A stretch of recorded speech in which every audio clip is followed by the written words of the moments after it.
लेते और वही इस संपूर्ण पृथ्वी को गायब कर देते और जल में लेकर के समुद्र के भीतर में छुपा करके रखे थे। तो ब्रह्मा जी चिंतित हुए। ब्रह्मा के नाक से एक मांस पिंड गिरा और वही बराह भगवान कहलाए। बोले से बराह भगवान की जय। भगवान बराह पृथ्वी को लेने के लिए जल के भीतर में प्रवेश किए और बराह भगवान पृथ्वी को लेकर के आ रहे थे। तो उस समय हिरणाक्ष बराह भगवान का पीछा किया। बराह भगवान और हिरणाक्ष में भयंकर युद्ध हुआ। पंजा से पंजा, घुटना से घुटना, छाती से छाती और अंत में बराह भगवान के द्वारा हिरणाक्ष का मृत्यु हुआ। भगवान बराह हिरणाक्ष को मारने के बाद में पृथ्वी को ला करके जल को प्रस्थापन किए। तो पृथ्वी के अंदर में थोड़ी सी अभिमान आई, यदि मैं नहीं होती तो सृष्टि कहां रहता। तो उस समय एक सुंदर सा वन दिखाई दिया, वन। तो पृथ्वी बोली वन का नाम क्या है? भगवान बोलिए वन का नाम वृंदावन है। वृंदावन जो है ये पृथ्वी से अलग है। वृंदावन, अयोध्या और काशी ये तीनों पृथ्वी से अलग है। इसीलिए हम लोग सोचते हैं ये जीवन में कहीं वृंदावन जाएं या अयोध्या जाएं या काशी जाएं। काशी, वृंदावन, अयोध्या ये सब हम लोग का नित्य स्थली है। और जिस प्रकार मुसलमान के मक्का मदीना है, बौद्धों के गया है, उस प्रकार हम लोग का वृंदावन, अयोध्या और काशी। तो इस प्रकार श्री धाम वृंदावन आज भी दिव्य है।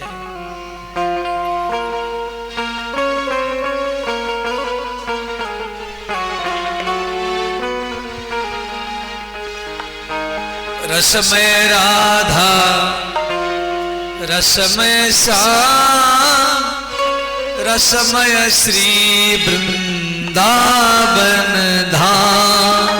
रसमय राधा, रसमय श्याम, रसमय श्री वृंदावन धाम। रसमय राधा, रसमय श्याम, रसमय श्री वृंदावन धाम। रसमय राधा, रसमय श्याम, रसमय श्री वृंदावन धाम। पावन राधा, पावन श्याम, पावन श्री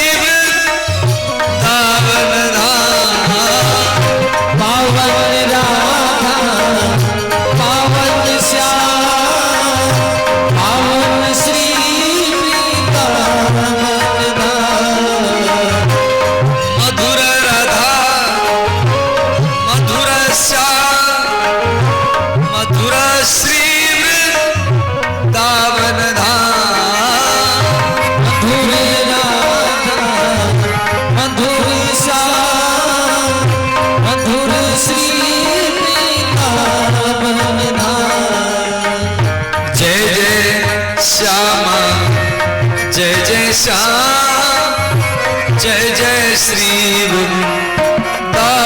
जय जय श्याम, जय जय श्याम, जय जय श्री वृंदावन धाम। जय जय श्याम, जय जय श्याम, जय जय श्री वृंदावन धाम।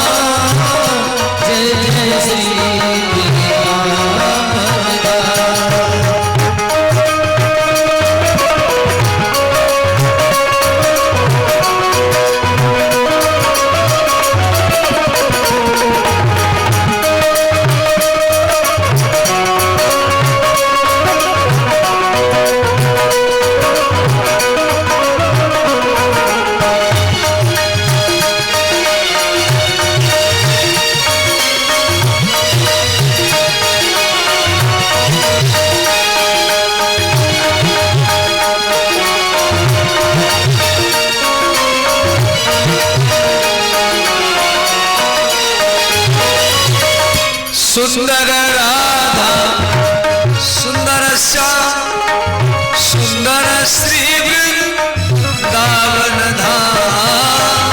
सुंदर राधा सुंदर श्याम सुंदर श्री वृंदावन धाम। मंगल राधा मंगल श्याम मंगल श्री वृंदावन धाम। मंगल राधा मंगल श्याम मंगल श्री वृंदावन धाम। जय जय राधा जय जय श्याम जय जय श्री वृंदावन धाम। जय राधा जय जय श्याम जय जय श्री वृंदावन धाम। रसमय राधा रसमय श्याम रसमय श्री वृंदावन धाम। रसमय राधा रसमय श्याम रसमय श्री वृंदावन धाम।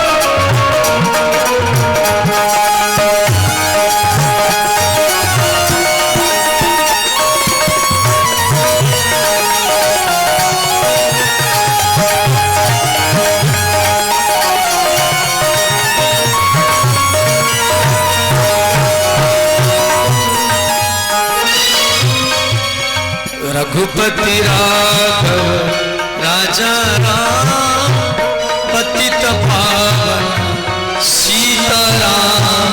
रघुपति राघव राजा राम पतित पावन सीताराम। सीताराम सीताराम अति प्यारे मन सीताराम। सीताराम सीताराम अति प्यारे मन सीताराम।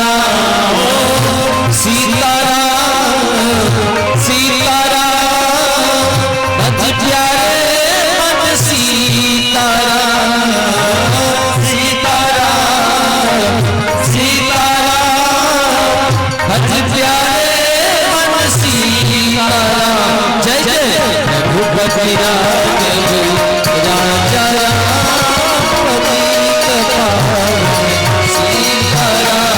जय जय रघुपति राघव राजा राम पतित पावन सीताराम। श्री राधे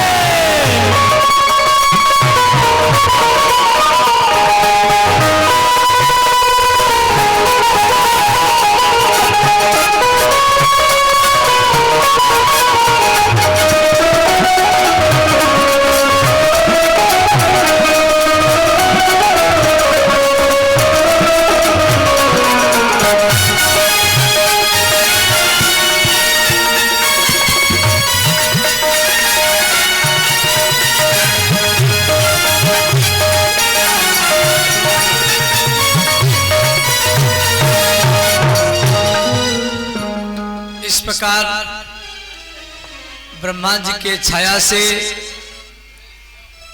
कर्दम ऋषि का जन्म हुआ। कर्दम ऋषि कठोर तपस्या किए। इनके तपस्या में प्रसन्न होकर के भगवान नारायण इनको दर्शन दिए। नारायण भगवान बोले कि कर्दम नवे जात मुसेवस्यात प्रजादक्षर मदर हरणम। मेरे लिए समर्पित फूल जो मेरा पूजा कथा श्रवण करता है उसका पूजा निष्फल नहीं जाएगा। और आप इतना कठोर तपस्या किया और आपका विवाह महाराज मनु के कन्या देवहूति के साथ होगा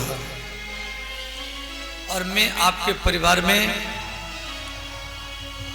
कपिल भगवान के रूप में जन्म लूंगा। इतना कहकर के भगवान अंतर्ध्यान हो गए और श्री महाराज मनु और उनकी पत्नी शत्रुपा, इनकी 3 कन्या हैं, आकुति, देवहूति, प्रसूति, 2 पुत्र हैं, उत्तानपाद और प्रियव्रत।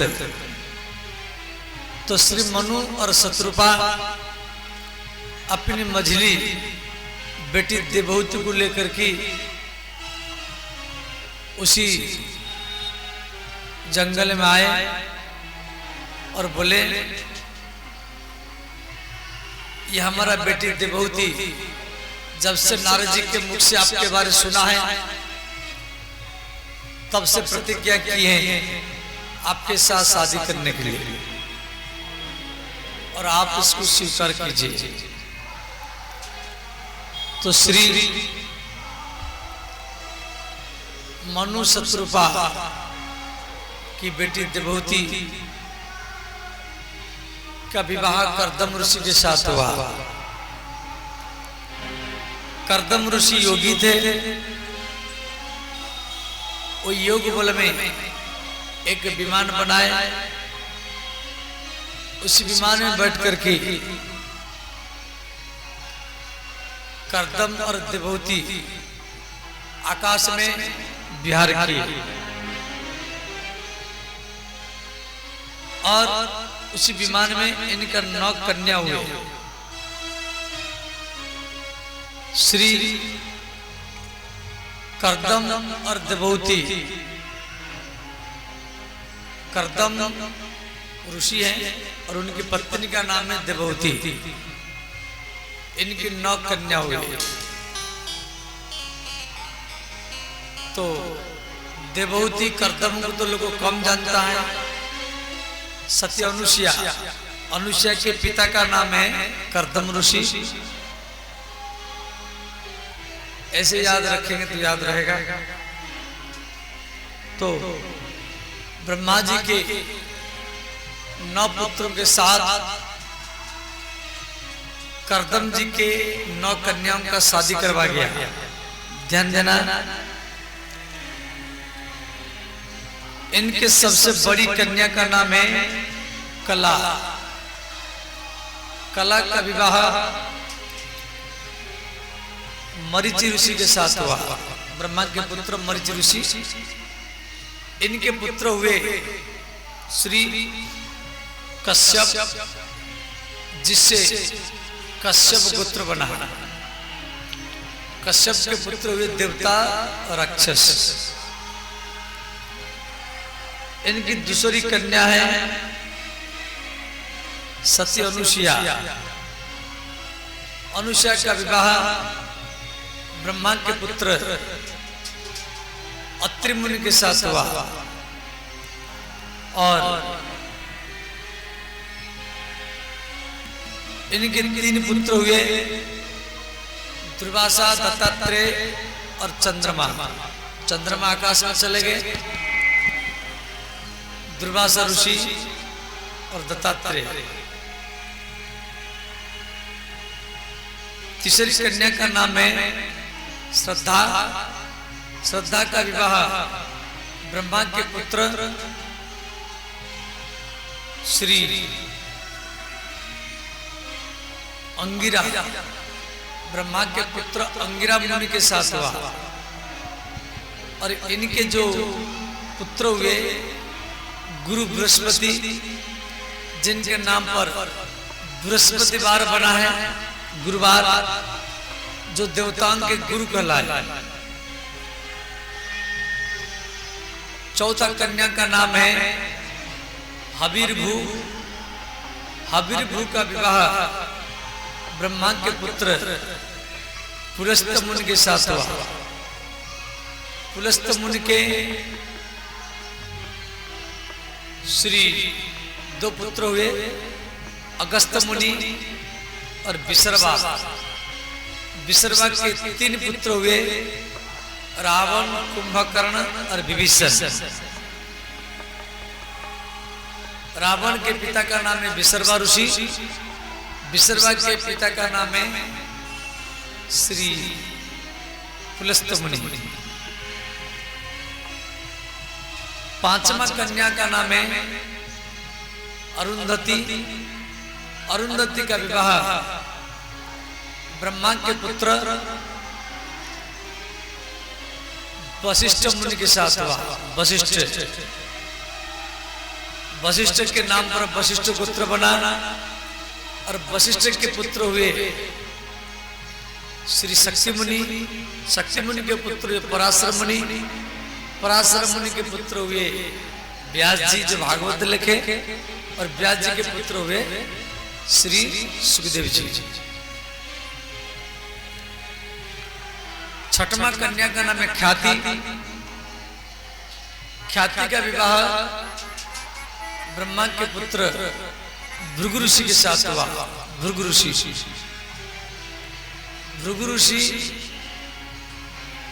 के पुत्र हुए शुक्राचार्य,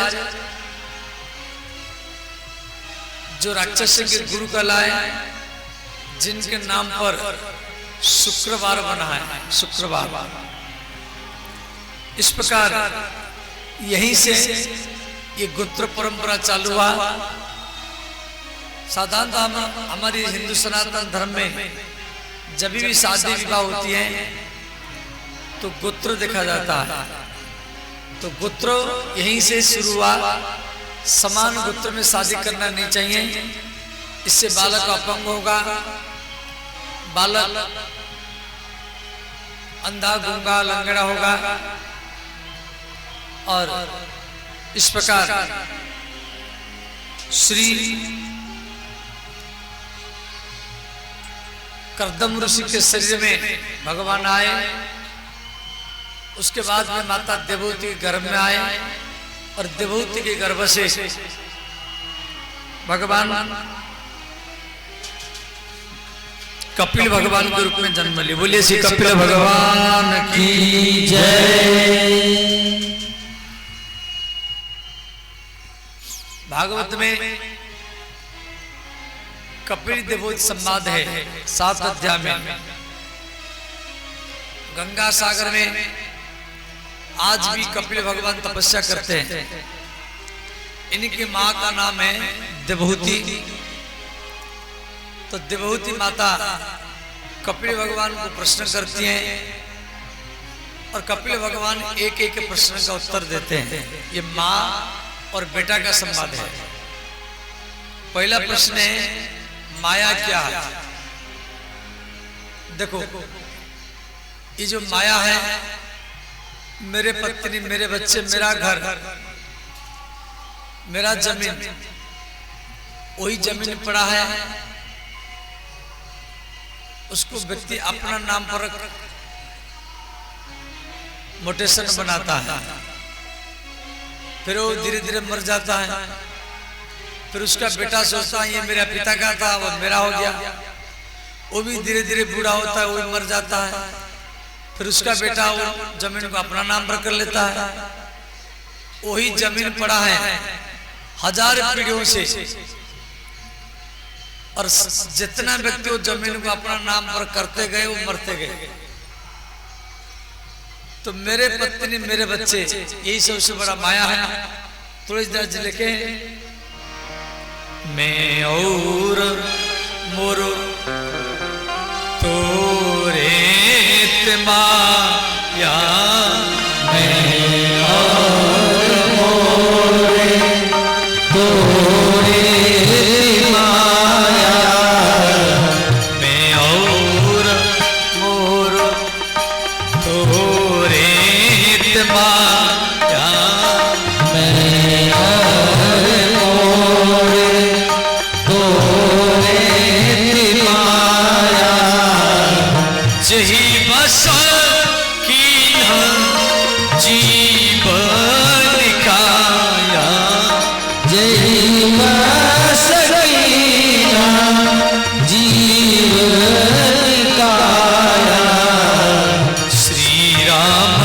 जय राम जय जय राम श्री राम जय राम जय जय राम श्री राम जय राम जय जय राम श्री राम जय राम जय राम। सब गाइए, दोनों हाथ उठा करके सब गाइए।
श्री कपिल भगवान को मां देवहूति योग के बारे में प्रश्न किया। योग क्या है? देखो, योग माने जुड़ना। जैसे आप कथा सुन रहे हैं, मैं बोल रहा हूं, इसका नाम है श्रवण योग। वक्ता और श्रोता का योग। ऐसे भक्ति योग, कर्म योग, ज्ञान योग, सरल योग, राज योग, ये संसार ब्रह्मांड योगमय है। और योग के 8 अंग है। आसन, नियम, यम, प्राणायाम, प्रत्याहार, ध्यान, धारणा, समाधि। अब यहाँ डेली कथा होती है तो एक जगह में 3-4 घंटा बैठना, ये भी एक प्रकार की तपस्या। यदि घर में होते तो क्या आप एक जगह में बैठते? नहीं बैठते, इधर उधर घूमते, गोलगप्पा खाते या मोबाइल टीवी देखते। तो यहाँ एक जगह में 3-4 घंटा बैठकर कथा सुन रहे हैं, ये भी एक प्रकार की तपस्या है। तो आसन, आसन माने एक जगह में बैठना। नियम, नियम क्या है? आप नियम को बनाएंगे तो नियम आपको बनाएगा। सबके जीवन में कोई ना कोई नियम होना चाहिए। जैसे शिवलिंग में जल डालना, गला में कंठी पहनना, रुद्राक्ष पहनना, या दीपक जलाना तुलसी के पास। एक नियम सबके जीवन में होना चाहिए। नियम को आप बनाएंगे तो नियम आपको भी बनाएगा। और नियम कभी टूटना नहीं चाहिए। कई व्यक्ति क्या करते हैं, अस्पताल में गए, रिश्तेदार में गए हैं तो अपना नियम को तोड़ देते हैं। ऐसा होना नहीं चाहिए। कई व्यक्ति रिश्तेदार में गए, ब्याह शादी में गए तो नियम तोड़ देते हैं। ऐसा होना नहीं चाहिए। आप कभी भी नियम को तोड़ना नहीं चाहिए। आप नहा करके, ऐसे कोई बोलेगा जब बाबा हम ट्रेन में है, बस में, अस्पताल में नहाया नहीं तो नियम कैसे करेंगे? अरे बिना नहाए भी कर सकते हैं। नहाने से शरीर शुद्ध होता है, परंतु नियम करने से मन शुद्ध होता है। शरीर शुद्धि से मन शुद्धि का ज्यादा आवश्यक है। ऐसे भागवत में 8 प्रकार के नहाने के तरीका दिया गया है। नहाने की तरीका भी 8 प्रकार के, जैसे सारा शरीर को भिगाना, पूरा शरीर को भिगाना, 1 कपड़ा को गिला करके पोंछना, 2 थोड़ा सा जल लेकर के सिर पर छींटना, 3 ठंडी के समय में आग तापना, उसको बोलते अग्नि स्नान, और खुला आकाश में घूमना, सुबह सुबह खुला आकाश में घूमना, उसको बोलते वायु स्नान, और मन में सोच लेना जब मैं गंगा में नहा रहा हूं, उसको बोलते मानसिक स्नान। और सबसे बड़ा स्नान क्या है? यह स्मरित पुंडरीकाक्ष भायभ्यंतर शुचि, भगवान की ध्यान कर लेना। वो भीतर से भी स्नान कर लिया और बाहर से भी स्नान कर लिया। तो भागवत में 8 प्रकार के नहाने के तरीका दिया गया है।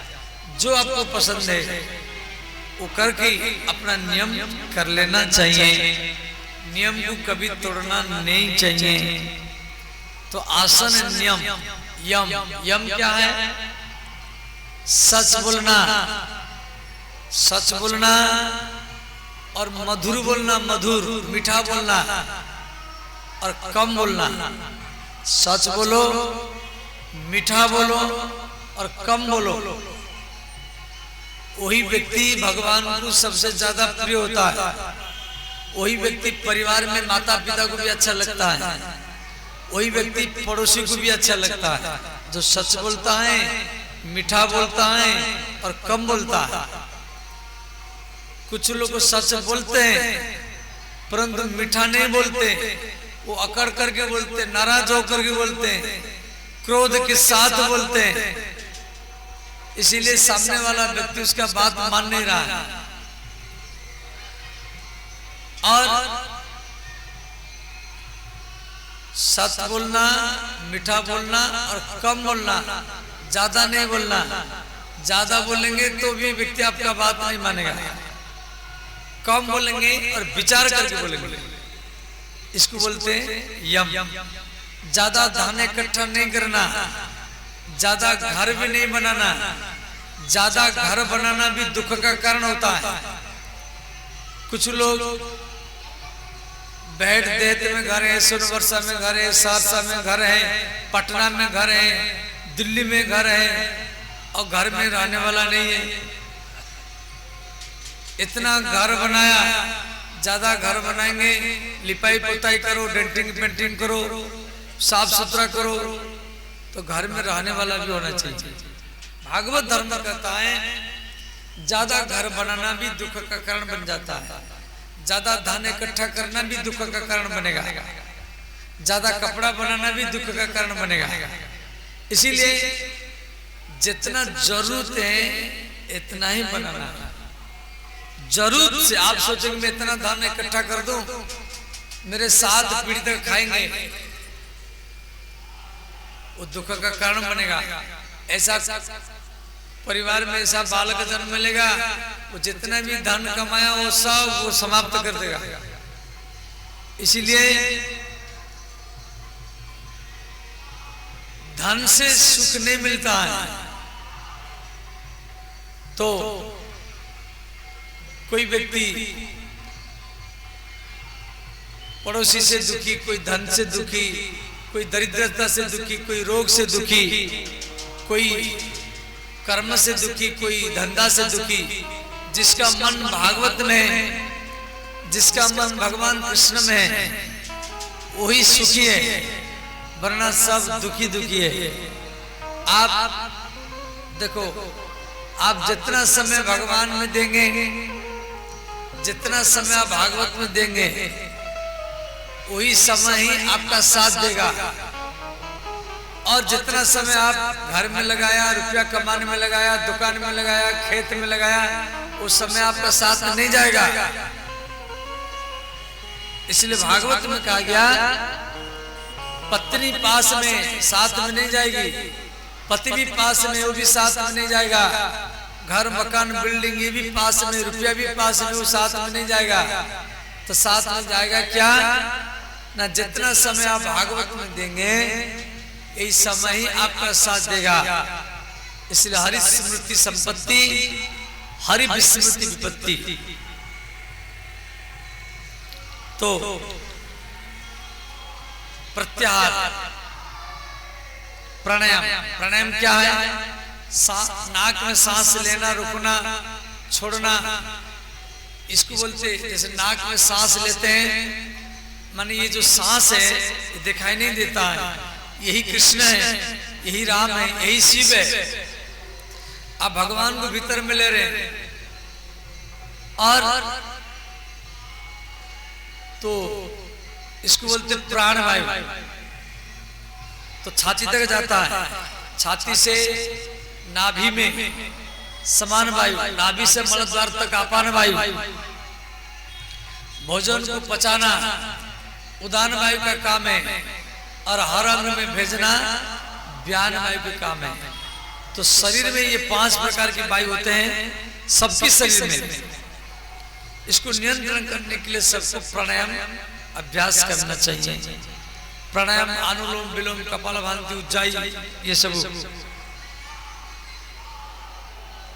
तो प्रत्याहार, प्रत्याहार क्या है?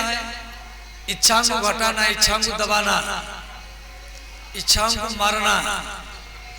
इच्छाओं को पूर्ति करेंगे फिर दूसरी इच्छा पैदा होगा। आशा ही परम दुखम, तुलसीदास जी लिखे हैं। होई है सोई जो राम राची राखा, होई है सोई जो राम राची राखा, होई है सोई जो राम राची राखा, होई है सोई जो राम राची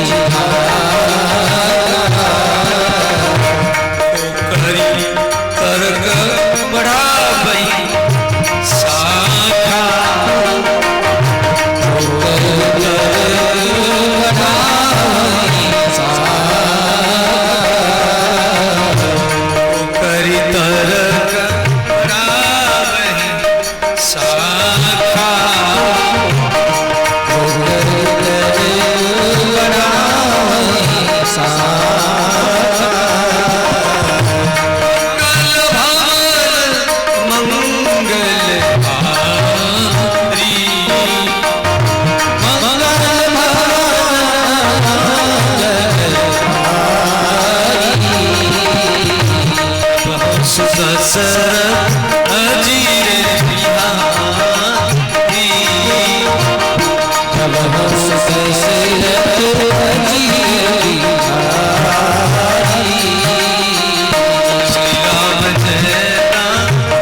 अज्ञार माने इच्छाओं को घटाना, इच्छाओं को दबाना, इच्छाओं को मारना। सबसे बड़ा दुख क्या है? व्यक्ति अपना दुख में इतना दुखी नहीं है जितना दूसरे के सुख में दुखी है। दूसरे के सुख को देख करके भी बहुत व्यक्ति दुखी हो जाते हैं। कुछ तो अपना दुख में दुखी होते हैं, परंतु दूसरे के सुख में बहुत व्यक्ति दुखी होते हैं। देखो, आशा ही परम दुखम। कोई भी काम करो, फल का आशा मत रखो।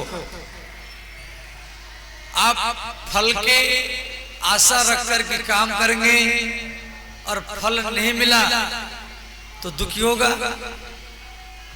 इसलिए भागवत धर्म कहता है कर्म करो, मेहनत करो, परंतु फल का आशा मत रखो।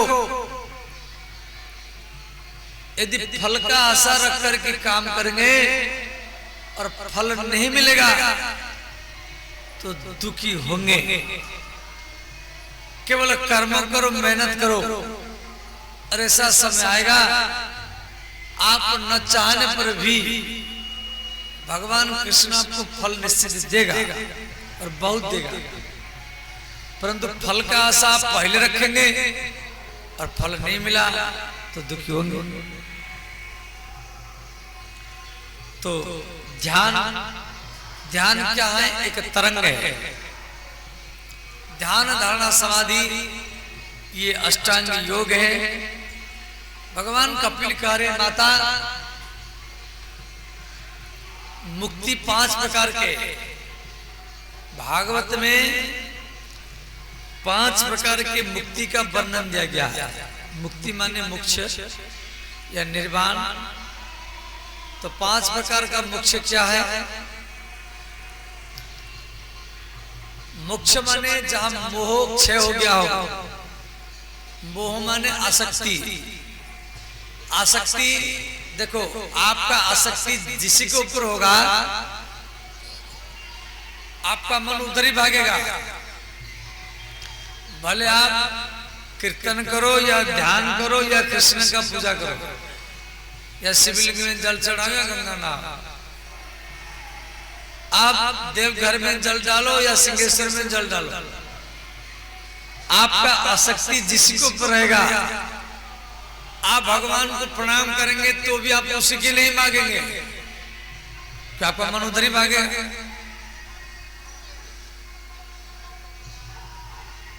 इसीलिए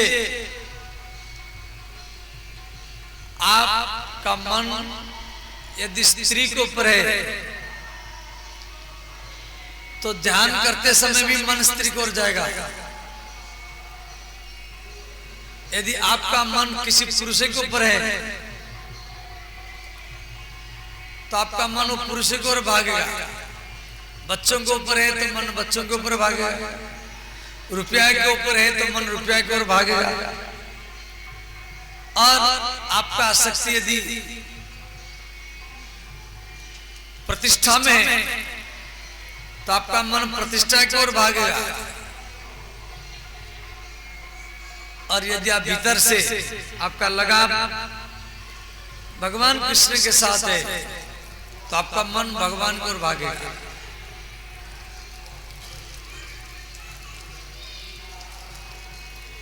इस प्रकार सालोक्य भगवान के लोक में रहना,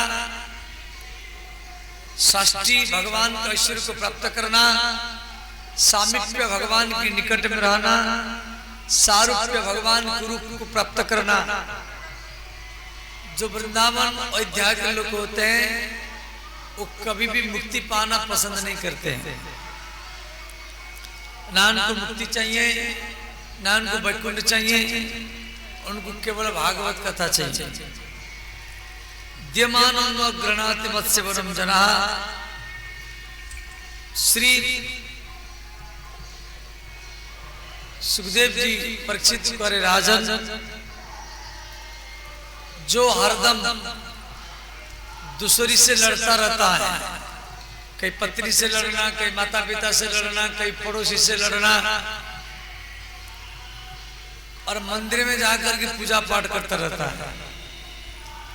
पड़ोसी से लड़ता है और मंदिर में जाके पूजा करता है।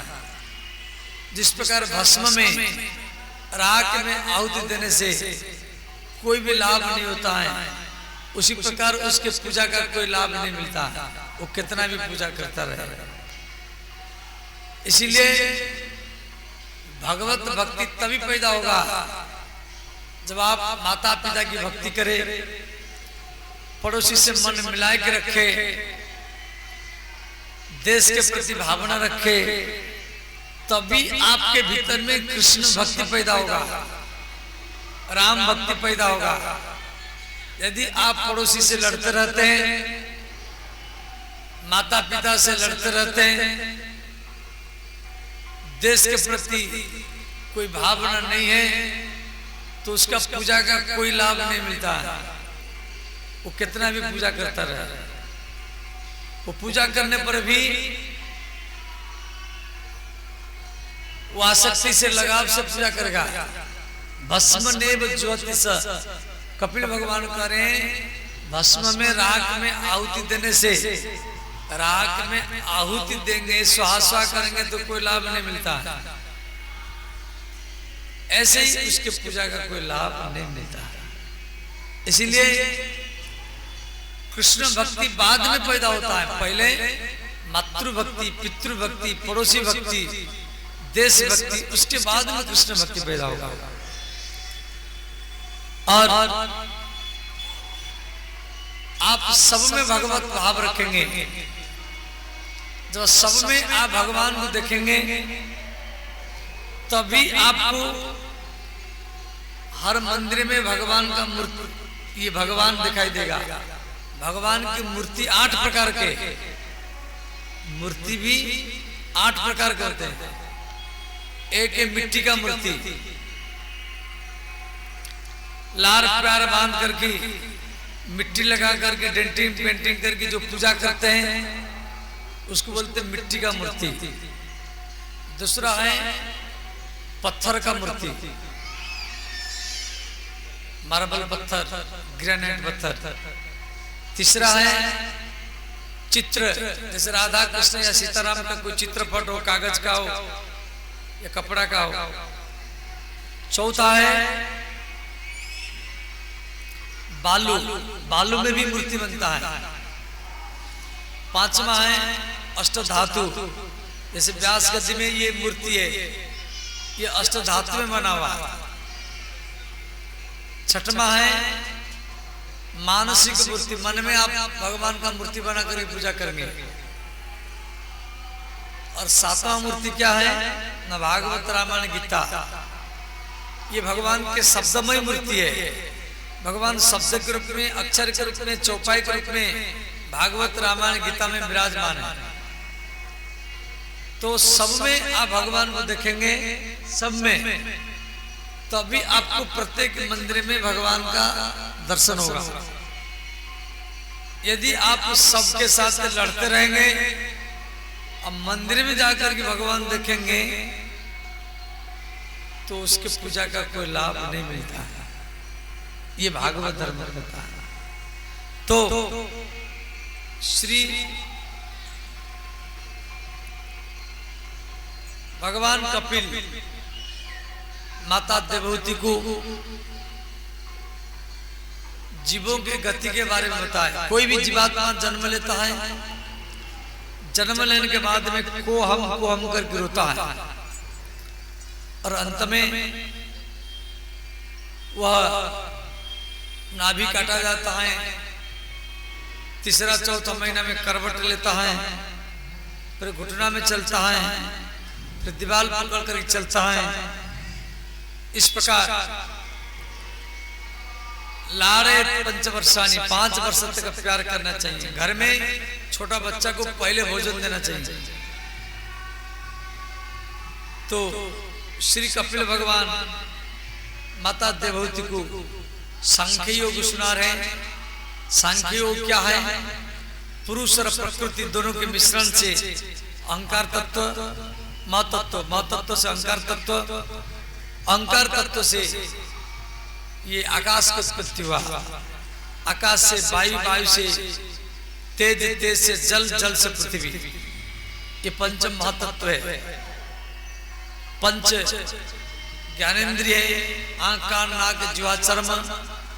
पंच कर्मेंद्रिय है, हाथ पैर मुख मल और मूत्र द्वार। 10 इंद्रियों के 10 देवता है, मन बुद्धि चित्त अहंकार।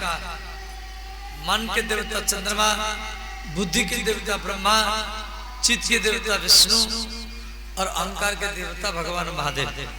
ये 33 तत्व में ये जीव का उत्पत्ति हुआ। इस प्रकार भगवान कपिल माता देवहूति को सांख्य को सुना करके गंगा सागर में पहुंचे। बोले